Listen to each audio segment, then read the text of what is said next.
how does our astral body affect our physical body? Because you've been talking a lot about the astral self, the astral body. How are those two intertwined when it comes to health and illness? Goodness. Okay. The astral informs and helps create the physical. Okay, so that's kind of like the first thing to understand. Now, our astral body, our larger body of energy, when we're incarnate and we use body consciousness, which is just physical senses, we only see about 30% of who and what we are. We are much larger.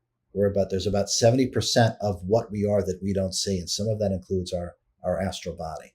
Now, our physical body, which is part of our larger body of energy, and our more subtle bodies of energy, which is that other 70%, are constantly being affected by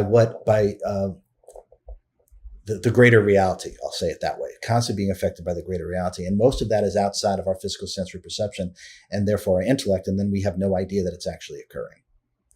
So the astral body helps create and inform our physical body, and our astral body is always being affected. You can think of, in the simplest terms, thinking and emoting, which we don't, which we don't see with, we don't see someone's thoughts with our, I mean, we can see them, but not yet. Right.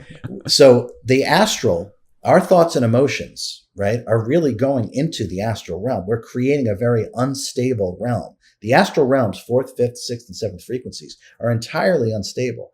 And that's because of all the emotions and thoughts and beliefs that we're emanating into that. And that also affects our astral body, which in turn affects our physical body, because the astral informs the physical. I hope that makes sense. So the whole thing is connected. The whole thing is connected. And so we have to be incredibly aware of our every action, thought, emotion, action, behavior. So we're not adding to this astral realm, which actually affects our astral body, which actually affects our physical body.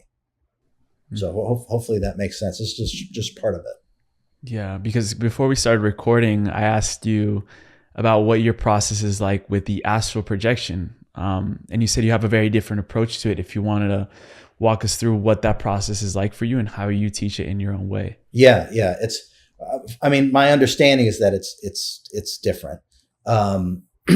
Okay. So most of us think of astral projecting as leaving, and it is, as leaving your body, right? So your body stays here, right? But your consciousness, which is really your sentience, actually leaves and goes to wherever your intention is headed. It'll actually just follow your intention, right? And by the way, when we learn to follow our intention and we harness ourselves while still staying within the body, that's when we'll be able to do anything, by fully aligning yourself with your intention. Just follow your intention.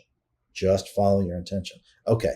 So how I do it and how I teach it is not about me leaving my body, right? Now, I used to do that as a kid all the time, and I still do it, but something else has occurred for me. So the image is a Rubik's Cube, right? So we turning the Rubik's Cube. Okay.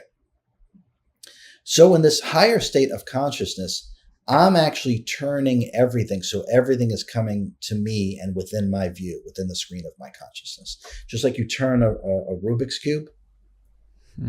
So I'm making everything come to me, and I'm not leaving where I am. I'm simply tuning into my higher mind while I'm here, and I can bring any kind of information or any reality into my screen of consciousness by almost turning it and bringing it to me instead of me going there, if that makes sense. And this just started to occur. It started to occur in my 20s, where things started to shift. I had a very profound meditation in my 20s, and all of a sudden something just shifted. And really what shifted is more of me. I attuned more of my body mind to the real me and less of my personhood, if you will. And that's when I started to discover that it wasn't about me leaving. It was about me bringing everything to me, like you would turn a Rubik's Cube. Wow. And when you learn about something like that, like having this capability, having this capacity to do that, are you led then by your curiosity of what you would like to explore in the universe, or what you would like to learn about? What is how do you decide with your intention, I want to go there, or I want to bring this maybe time period of humanity and explore it. How do you decide, or what are you exploring right now in your journeys? Well, the exploration in that sense stopped a long time ago. Um, for a while, that was all I did. I mean, I kind of traveled the entire multiverse, and actually even what's beyond the multiverse and what's beyond our God, believe it or not, and Hindu So you math. met Doctor Strange out there. Yeah, yeah. So yeah. So for me now, the exploration has to do with serving. So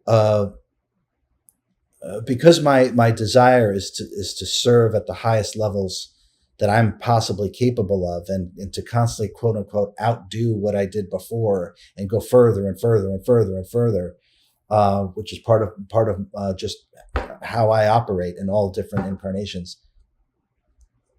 What I kind of use it for is information in order to serve. If I'm teaching a class or a course or working with someone, I find that the exploration comes from me garnering information that will best serve that person in that moment, as opposed to like it was before. I'm going to sit down and do this and just start exploring, which I absolutely did for well over a decade, and just exploring everything. At this point, I would just want to harness all of my energy and intention in terms of serving the best that I can. And because I've already done all that other stuff, I'm not called to do that. I'm not excited to explore more of the multiverse, even though it's incredible. I rather serve as powerfully, as authentically, as lovingly as I possibly can. And so I use that in terms of when I'm teaching, whether I'm teaching meditation, a class, a course, or even you and I speaking. So I kind of use it in that way, as opposed to just sort of, let me just go off to the 97th frequency and just kind of roam around. I don't really do that anymore.